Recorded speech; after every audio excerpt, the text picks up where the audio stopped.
नमस्कार विद्यार्थी मित्रांनो, मी स्वप्नील भंडारे इन्फिनिटी अकॅडमीच्या यूट्यूब प्लॅटफॉर्मवरती आपलं मनस्वी स्वागत करतोय.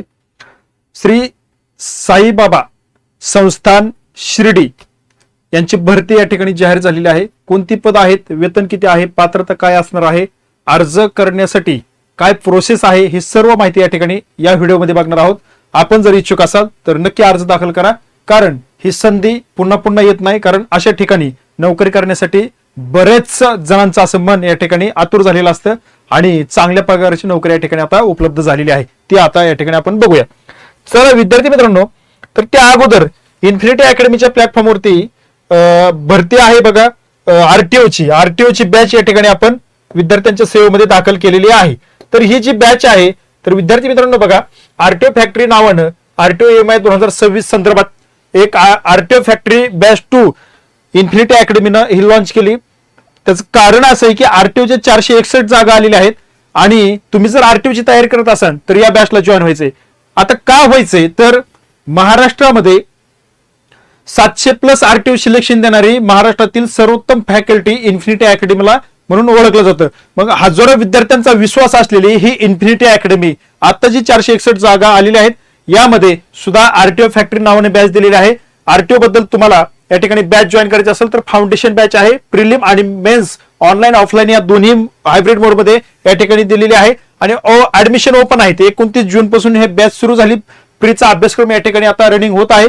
तर बघा, तुम्हाला जर ही बॅच जॉईन करायची असेल तर या खाली दिलेल्या नंबरवरती तुम्ही कॉल करायचा आहे आणि बॅच जॉईन करायची. 95 29 31 75 72. संपूर्ण माहिती आरटीओ बद्दल, बॅच बद्दल या नंबरवरती तुम्हाला दिली जाईल. आमची टीम या ठिकाणी विद्यार्थ्यांना सहकार्य करण्यासाठी आम्ही सज्ज ठेवलेली आहे आणि तुमचं या ठिकाणी ऍडमिशन म्हणजे यशाच्या दिशेने एक चांगलं सुयोग्य पाऊल पडलेलं असणार आहे. चला विद्यार्थी मित्रांनो, आपण या ठिकाणी पुढचा आपला महत्त्वाचा मुद्दा बघूया की साईबाबा संस्थांनी या ठिकाणी ही जी जाहिरात प्रसिद्ध केलेली आहे आणि यामध्ये कोणती पद आहेत ते या ठिकाणी बघूया. शिर्डी या ठिकाणी तुम्हाला या ठिकाणी काम असणार आहे आणि साईबाबा संस्था विश्वस्त व्यवस्था शिर्डी करता खालील पदे 11 महिन्यांच्या कालावधीसाठी तात्पुरत्या स्वरूपात एकत्रित मानधनावरती या ठिकाणी भरतीसाठी अर्ज मागवण्यात येत आहेत. मग बघा, आता पहिलं पद घेऊया, शाखा अभियंता. पाणी पुरवठा विभागामध्ये शाखा अभियंताचं पद या ठिकाणी एकच पद आहे. पगार आहे 41,800 रुपये. लक्षात घ्या, यामध्ये मान्यताप्राप्त विद्यापीठाची अभियांत्रिकी शाखेची पदवी धारण केलेला विद्यार्थी या ठिकाणी अर्ज दाखल करू शकतो. शासकीय किंवा निमशासकीय स्थानिक स्वराज्य संस्था किंवा नोंदणीकृत कंपनीमध्ये पाणी पुरवठा विभागामध्ये कनिष्ठ अभियंता पाणी पुरवठा या पदावरील किमान 3 वर्षाचा अनुभव असलेला विद्यार्थी असावा. MSCIT परीक्षा उत्तीर्ण असावी. ही सगळ्यात महत्वाची अट या ठिकाणी दिलेली आहे. दुसरं पद या ठिकाणी बघूया, कनिष्ठ अभियंता बांधकाम विभाग. बघा, या ठिकाणी 5 पद आहेत. 38,600 रुपये पगार या ठिकाणी मंथली असणार आहे. आता यामध्ये तुमचं सिव्हिल इंजिनिअरिंग डिग्री झालेली असावी. शासकीय किंवा निमशासकीय किंवा स्थानिक स्वराज्य संस्थांमध्ये किंवा नोंदणीकृत एखादी कंपनी असेल अशा ठिकाणी तुम्ही 5 वर्ष काम केल्याचा अनुभव आणि MSCIT असणं आवश्यक आहे. त्यानंतर तिसरं पद आहे कनिष्ठ अभियंता विद्युत विभागामध्ये 2 पद आहेत. पगार आहे 38,600 रुपये. यामध्ये इलेक्ट्रिकची तुमची डिग्री झालेली असावी इलेक्ट्रिक डिपार्टमेंटमध्ये आणि सेम वरच्या सारखा 3 वर्षाचा अनुभव या ठिकाणी तुमच्याकडे असणं आवश्यक आहे आणि MSCIT लागेल. चौथं पद आहे कामगार अधिकारी. एकच पद आहे. पगार आहे 41,800. यामध्ये मान्यताप्राप्त विद्यापीठाची पदवी धारण केलेली असावी.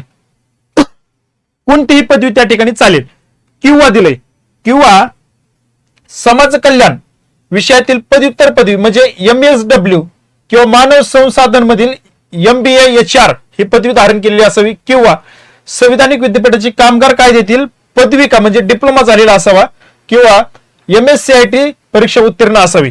त्याचबरोबर 5 वर्षाचा अनुभव या ठिकाणी तुम्हाला असणार आहे. असा विद्यार्थी या ठिकाणी अर्ज दाखल करू शकतो.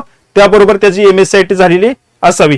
यामध्ये जिल्हा न्यायालय, औद्योगिक न्यायालय किंवा कामगार न्यायालय यामध्ये विश्वस्त व्यवस्था अधिनियम म्हणून या ठिकाणी सेवाविषयक काम केलेलं असावं. या 5 वर्षाचा अनुभव त्या ठिकाणी असणं आवश्यक आहे. पुढे आहे 5वं पद विधी अधिकारी. एकच पद 41,800 रुपये पगार आहे. यामध्ये बघा, न्यायालयासमोर विधी व्यवसाय करण्यास अनुमती असेल अशी संविधानिक विद्यापीठाची विधिविषयक पदवी म्हणजे LLB तुमचं झालेला असावं. LLB झालेला विद्यार्थी या ठिकाणी अर्ज दाखल करू शकतो विधी अधिकाऱ्यासाठी. आता त्यामध्ये MSCIT झालेली असावी आणि उच्च न्यायालय किंवा न्यायालयामध्ये 5 वर्षापेक्षा कमी नाही असा तुमच्याकडे अनुभव तुमच्याकडे असणं आवश्यक आहे. त्यानंतर एवढ्या कालावधीसाठी म्हणजे 5 वर्षासाठी तुमचा वकिली व्यवसाय केल्याचा अनुभव असणं तुमच्याकडे गरजेचं आहे. आणि त्यानंतर कामगार विषयक बाबी हाताळण्याचा पुरेपूर तुमच्याकडे प्रशासकीय आणि कामगार विषयक बाबी हाताळण्याचा पुरेपूर अनुभव असावा. त्यानंतर पुढे जाऊन या भरतीबद्दल कोणाला अर्ज करता येतो हे समजलं, पगार किती आहे ते समजलं, पण वय मर्यादा आता या ठिकाणी बघूया. किमान वय, कमीत कमी वय जे आहे, शिकाय 18 वर्ष कमी ना, म्हणजे तुमचं 18 वर्षापेक्षा जास्त वय असावं. कमीत कमी वय तुमचं 18 वर्ष आणि जास्तीत जास्त अधिकतम वय जे काय आहे ते राखीव प्रवर्गा व्यतिरिक्त अन्य प्रवर्गातील उमेदवारांसाठी 38 वर्ष तुमची वय मर्यादा दिली. म्हणजे आणि राखीवसाठी 38 आणि इतरांसाठी, इतर प्रवर्गासाठी 43 वर्ष, म्हणजे 38 वर्ष ओपन साठी आणि 43 वर्षापर्यंत इतर मागासवर्गीय विद्यार्थ्यांसाठी. अटी शर्ती काय दिलेत बघूया. ही जी काही संस्थान आहे शिर्डीचं, हे सेवा प्रवेश नियम 2025 सेवेच्या अटी अधीन राहून शर्ती तुम्हाला लागू असतील.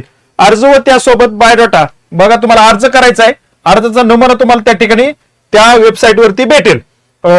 शिर्डी संस्थांच्या वेबसाईट वरती गेल्यावरती उमेदवाराचा बायोडाटा, पासपोर्ट आकाराचा फोटो, सर्व शैक्षणिक आणि अनुभव प्रमाणपत्राच्या स्वयंसाक्षीत प्रती, मुख्य कार्यकारी अधिकारी साईबाबा संस्थान विश्वस्त व्यवस्था शिर्डी, तालुका राहता, जिल्हा अहिल्यानगर. बघा या पत्त्यावरती 14 ऑगस्ट 2026 पर्यंत पोहोचणे आवश्यक आहे. आणि हा तुम्ही या पत्त्यावरती तुमचा बायोडाटा, पासपोर्ट आकाराचे तुमचे फोटो आणि शैक्षणिक कागदपत्र आणि अनुभव डॉक्युमेंट या ठिकाणी या दिलेल्या पत्त्यावरती तुम्हाला पाठवायचं आहे. आता अपूर्ण जर किंवा अपूर्ण तुम्ही माहिती दिली किंवा जर 14 ऑगस्ट पर्यंत जर तुमचा या ठिकाणी बायोडाटा किंवा अर्ज जर दाखल नाही झाला तर तो अर्ज विचारात घेतला जाणार नाही. सदर पद भरतीचे अंतिम अधिकारी ही संस्थान व्यवस्थापनाकडे राखून ठेवण्यात आलेले आहेत. मुलाखतीस उपस्थित राहणाऱ्या उमेदवारांना कोणताही प्रवास भत्ता किंवा दैनिक भत्ता दिला जाणार नाही, असं या ठिकाणी गोरक्षक गाडगिलकर, भारतीय प्रशासन सेवा मुख्य कार्यकारी अधिकारी त्या ठिकाणी आहेत, त्यांनी या ठिकाणी स्पष्ट सांगितलेलं आहे. आणि या त्यांच्याच नावाने या ठिकाणी ही जाहिरात या ठिकाणी प्रसिद्ध झालेली आपल्याला पाहायला मिळते. तर बघा, इच्छुक उमेदवार असतील, पात्र उमेदवार असतील, अशा विद्यार्थ्यांनी या ठिकाणी फॉर्म भरायला काही अडचण नाही, पगार चांगला दिलेला आहे. आणि अशा या ठिकाणी आपण जे काही श्रद्धास्थान म्हणतो त्या ठिकाणी तुम्हाला नोकरी करण्याचं भाग्य या ठिकाणी या माध्यमातून लाभू शकतं. ही सुवर्ण संधी सोडू नका, कारण या ठिकाणी फी काहीच नाहीये. कारण अर्ज करायला फी वगैरे असते, मुलाखतीला वगैरे असं काही नाही, फक्त जाऊन तुम्हाला मुलाखत द्यायची, निवड झाली तुमचं भाग्य त्या ठिकाणी उज्ज्वल भविष्याकडे वाटचाल करू शकतं. या ठिकाणी अशा पद्धतीच्या सर्व ऍडव्हर्टाईज आपण या ठिकाणी या प्लॅटफॉर्मवर घेत असतो. या माहितीसाठी तुम्हाला या चॅनलला सबस्क्राईब करायचंय आणि व्हिडिओ जर आवडला असेल तर लाईक करायचं आणि आपल्या विद्यार्थी मित्राला पाठवायला विसरायचं नाही. या ठिकाणी थांबतो, भेटू पुढील अपडेटमध्ये. धन्यवाद.